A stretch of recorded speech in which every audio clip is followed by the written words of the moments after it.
Saito walks through the school hallways on his way to class, where he encounters a cute girl who is apparently waiting for him. The girl, named Akane, grabs him by the tie and threatens to hurt him if he tells anyone about their relationship. We now know that they are newlyweds, and Akane, who is Saito's archenemy, considers her to be the most annoying girl in the entire school. 4 days earlier, Akane scolded Saito for not putting in effort in the class register, where he simply wrote that nothing noteworthy happened. Saito justified himself, saying that it was just a boring day. Akane also scolded him for not cleaning the blackboard at the end of the day and for writing a Chinese proverb about demons. Frustrated, Saito ignored her, claiming that no one reads them anyway, but Akane insisted that she did. Saito called the whole situation a nuisance and accused her of having nothing better to do than bother him. Akane retorted that she was just trying to correct his bad attitude. A cute blonde girl named Himari interrupted their fight, asking Akane not to be so harsh on him. Akane tried to explain her frustration, accusing Saito of disrespecting the class and everyone in it. Himari noticed that her friend seemed strangely obsessed with Saito, something Akane had never considered. However, she realized that every time she saw Saito, her blood boiled and she just wanted to hit him.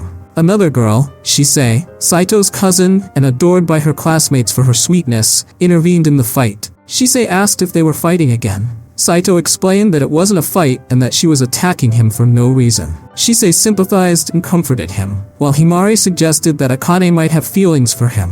They both vehemently denied it, saying that they could never be together, even if the world ended. After school, Saito's grandfather Hojo called him and asked him to visit him, but he refused. Hojo reminded him that he would inherit his vast company, but Saito continued to refuse. His grandfather then sent men to force him to go. Saito got into the car and asked where they were going, but the driver remained silent under Hojo's orders.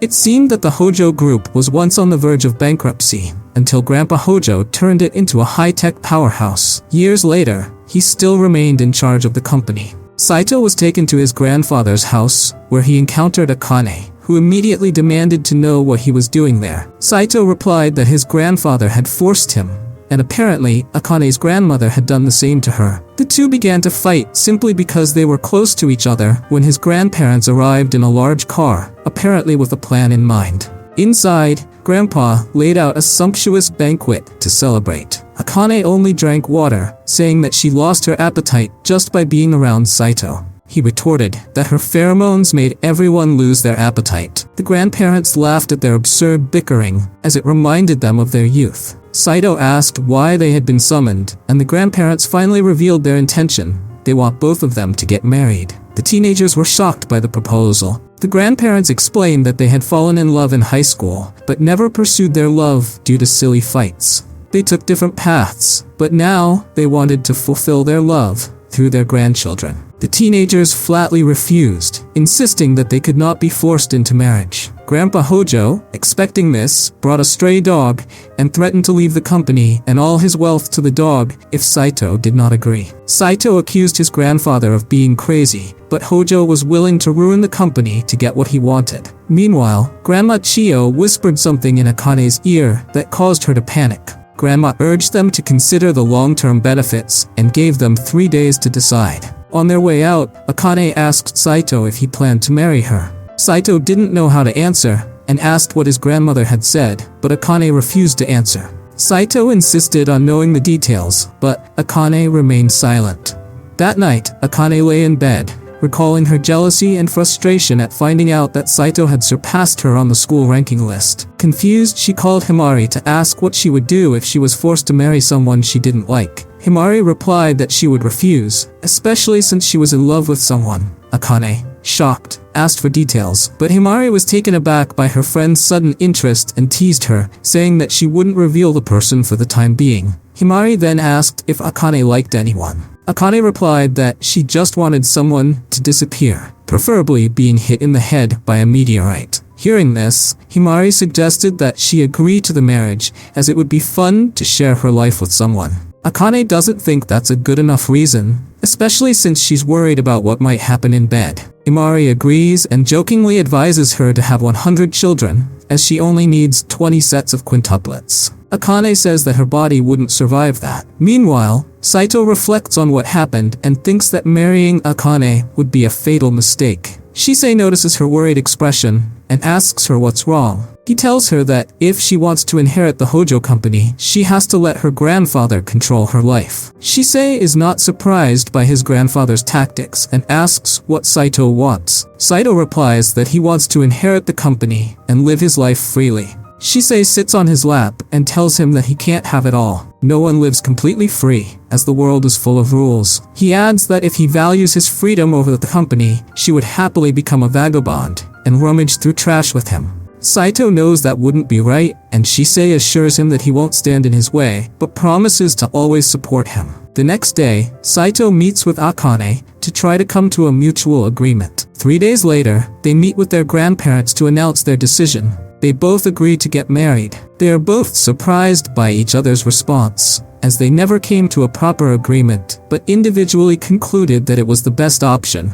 Afterwards, Saito assumes that the wedding will take place after graduation, but his grandfather corrects him. It will start immediately, and they have even arranged a house for the couple. The grandparents take the couple to their newly built house, which is already fully furnished and filled with their belongings to prevent them from running away. They have also already done the marriage papers. Everything is ready. Without saying anything else, the grandparents leave them alone. Akane begs her grandmother to take her back, but they don't use it.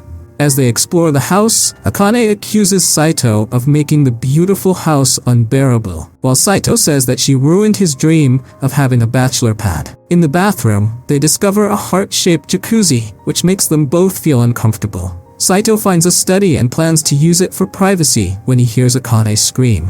He rushes to find her in the master bedroom, horrified by the discovery that there is only one bed. Angry, Saito calls his grandfather to complain, but the old man tells him that this is how marriage works.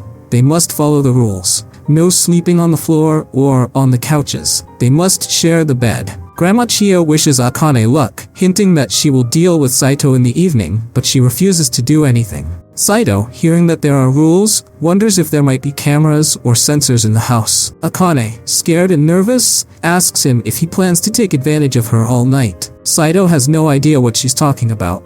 She tells him she's noticed how he looks at her from head to toe and accuses him of having dirty thoughts all day, but she won't let that happen, threatening him with a pencil. Saito tells her he would never do such a thing, and Akane ends up running out of the room. Later, Akane carries boxes upstairs, but she stumbles and nearly falls. Saito catches her just in time. Akane thanks him but quickly retracts her gratitude, remembering who he is. For dinner, the grandparents had left them a dinner since they assumed the couple would be too busy to cook. While eating pizza, Saito offers Akane a slice, but she accuses him of trying to act like a married couple. He responds that you don't have to be married to eat together.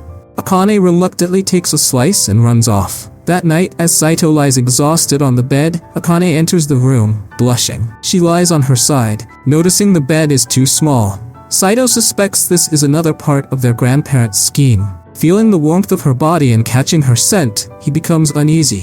Akane warns him not to try anything, confessing that she's inexperienced since she's never had a boyfriend. Saito admits he's inexperienced too, so they agree they're safe. Saito asks again why she agreed to marry him, but she avoids answering, saying she's willing to follow the rules to achieve her dream. Saito fears one of those rules might involve having children. Alarmed, Akane jumps, accidentally colliding her hip with his hand. Furious, she threatens to break his finger, but he insists it was an accident. Their first day of marriage ends with this misunderstanding. The next day at school, Akane threatens Saito, warning him not to tell anyone about their marriage. Saito agrees, but Akane is paranoid that he'll tell everyone they share a bed. He reassures her that he wouldn't do that. Akane believes him, but insists on recording his promise and threatens to destroy the world if he breaks it.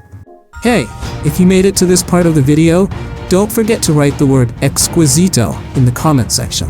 Thank you so much and see you in the next video.